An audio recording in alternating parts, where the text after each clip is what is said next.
नमस्कार विद्यार्थी मित्रांनो, आज आपण या व्हिडिओमध्ये बुककीपिंग अँड अकाउंटन्सी या सब्जेक्टचं जे बुक आहे त्या बुकचं इंट्रोडक्शन बघणार आहोत.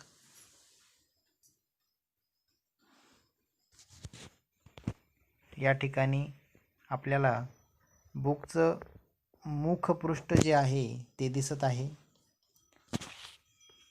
हे आपलं बुक अशा पद्धतीचं आहे.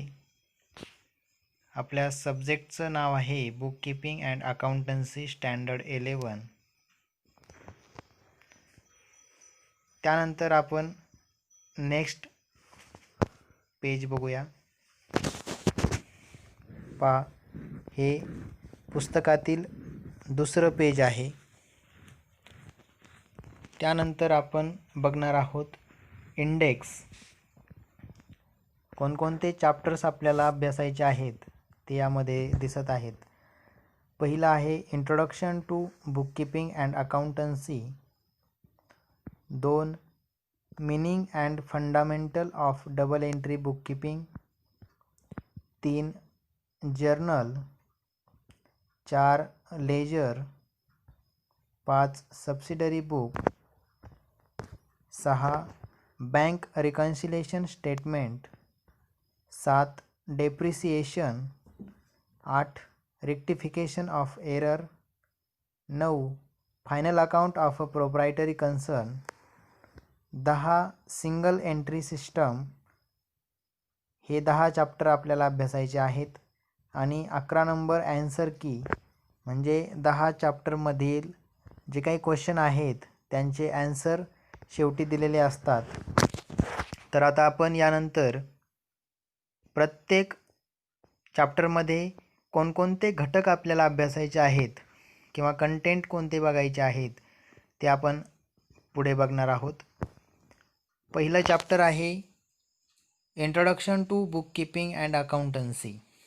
यामध्ये जे कंटेंट आपल्याला अभ्यासायचे आहेत ते खालीलप्रमाणे.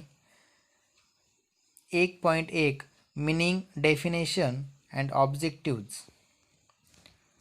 1.2 importance of bookkeeping. 1.3 difference between bookkeeping and accountancy.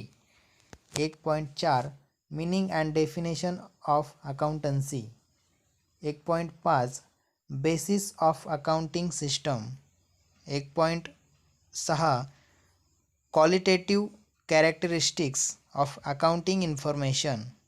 1.7 basic accounting terminologies. 1.8 accounting concept, convention and principles. 1.9 accounting standard. त्यानंतर या फर्स्ट चॅप्टरमध्ये आपल्याला एवढे कंटेंट अभ्यासायचे आहेत.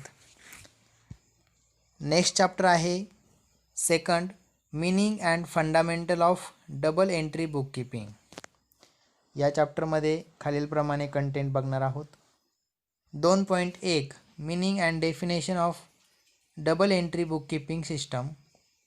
2.2 meaning of recording accounting information Indian, single, double या 3 मेथड अभ्यासायच्या आहेत. 2.3 advantages of double entry bookkeeping system. 2.4 classification of account.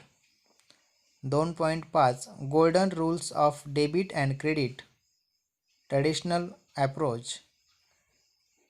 जे गोल्डन रूल्स आहेत ते आपल्याला या ठिकाणी अभ्यासायचे आहेत. 2.6 modern approach of rule of accounts.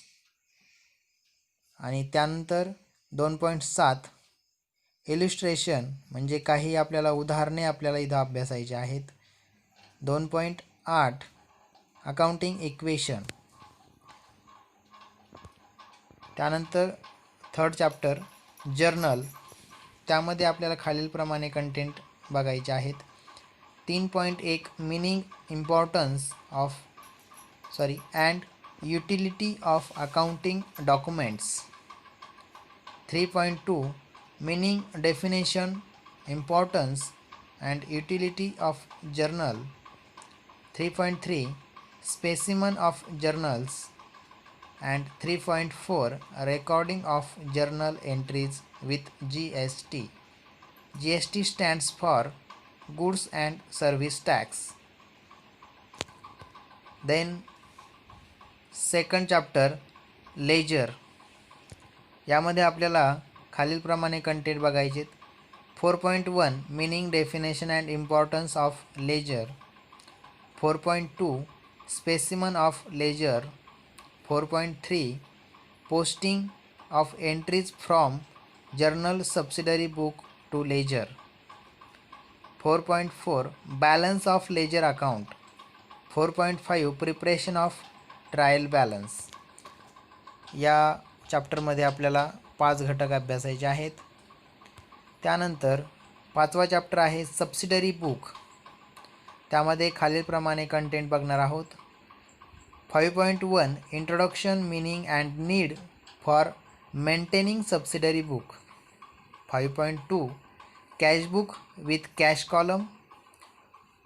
5.3 cash book with cash and bank column.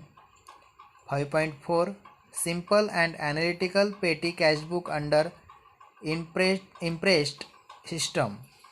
Then 5.5 purchase book. 5.6 purchase return books. 5.7 sales book. 5.8 sales return books, and 5.9 journal proper. Next chapter आहे 6 number bank reconciliation statement. यामध्ये content 6.1 meaning definition and utilities of accounting documents.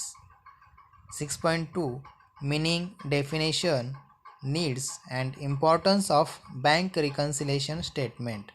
Bank reconciliation statement हे कशासाठी तयार करायचं, त्याला काय महत्त्व आहे किंवा त्याची गरज काय आहे या ठिकाणी बघणार आहोत. 6.3 reason for difference between cashbook balance and passbook balance. पासबुकमधला आणि कॅशबुकमधला जो बॅलन्स आहे त्याच्यामध्ये का फरक येतो किंवा त्याचं काय कारण असतं ते या ठिकाणी बघणार आहोत. 6.4 specimen of bank reconciliation statement. 6.5 preparation of bank reconciliation statement. त्यानंतर नेक्स्ट चॅप्टर आहे डेप्रिसिएशन. त्यामध्ये कंटेंट आहेत 7.1 meaning definition and importance of depreciation. डेप्रिसिएशनचं महत्त्व, त्यानंतर व्याख्या, संकल्पना काय आहेत ते आपण बघणार आहोत. त्यानंतर 7.2 factors of depreciation. 7.3 methods of depreciation. डेप्रिसिएशनच्या ज्या मेथड्स आहेत त्या खालीलप्रमाणे. पहिली मेथड्स आहे स्ट्रेट लाईन मेथड. सेकंड आहे रिटर्न डाऊन व्हॅल्यू मेथड. यालाच इन शॉर्टमध्ये WDV असंही म्हणतात. त्यानंतर थर्ड जी मेथड्स आहे ती difference between fix installment method and return down value method. 7.4 accounting treatment for depreciation. Next chapter आहे रेक्टिफिकेशन ऑफ एरर. या चॅप्टरमध्ये कंटेंट खालीलप्रमाणे. Meaning and effects of errors. 8.2 types of errors. 8.3 detection and rectification of error. 8.4 preparation of suspense account. Next chapter आहे 9 number final account of a proprietary concern. अतिशय महत्त्वाचं आणि एकदम सुटसुटीत आणि सोप्या पद्धतीचं चॅप्टर आहे. 11वी 12वी तसेच graduation, bachelor degree in commerce यासाठी खूप उपयुक्त आणि महत्त्वाचं चॅप्टर समजलं जातं. फायनल अकाउंट हे कोणत्याही फर्ममध्ये किंवा कंपनीमध्ये काम करत असताना ज्यावेळेस आपण फायनल अकाउंट प्रिपरेशन किंवा प्रिपेअर करतो त्यावेळेस अतिशय महत्त्वाचं समजलं जाणारं हे चॅप्टर आहे किंवा हा टॉपिक आहे. त्यामुळे विद्यार्थ्यांनी या फायनल अकाउंट्स या चॅप्टरसाठी खूप तयारी करणं आवश्यक आहे. यामध्ये आपण खालील प्रकारे कंटेंट बघणार आहोत. फायनल अकाउंटचं meaning, objective and importance of final account. Next आहे preparation of trading account. Next preparation of profit and loss account, preparation of balance sheet, effects of following adjustment. काही ॲडजस्टमेंट दिलेले असतात त्याचेही इफेक्ट आपल्याला या चॅप्टरमध्ये अभ्यासायचे आहेत. Closing stock, prepaid expenses, bad डेप्ट and RDD, income received in advance, goods distributed as free sample, goods withdraw by proprietor for personal use, outstanding expenses, depreciation on assets, discount on debtors and creditors, accrued income, interest on capital and interest on drawings. अशा प्रकारे काही adjustment दिलेले असतात त्या आपल्याला या चॅप्टरमध्ये अभ्यासायच्या आहेत. आणि शेवटचं चॅप्टर आहे सिंगल एंट्री सिस्टम. त्यामध्ये खालील कंटेंट आपल्याला अभ्यासायचे आहेत. 10.1 introduction and meaning of single entry system. 10.2 difference between single entry system and double entry system. 10.3 preparation of statement of affairs. And 10.4 preparation of statement of profit or loss. And 10.5 additional information adjustment, additional capital, depreciation of fixed assets, reserve for doubtful debt RDD, interest on capital, undervaluation and overvaluation of asset and liabilities, outstanding unpaid expenses, prepaid expenses, expenses paid in advance, unexpired expenses, then drawings, bad debt, interest on loan, interest on drawings, etc. अशा प्रकारे आपल्याला content single entry सिस्टममध्ये अभ्यासायचे आहेत. Thank you.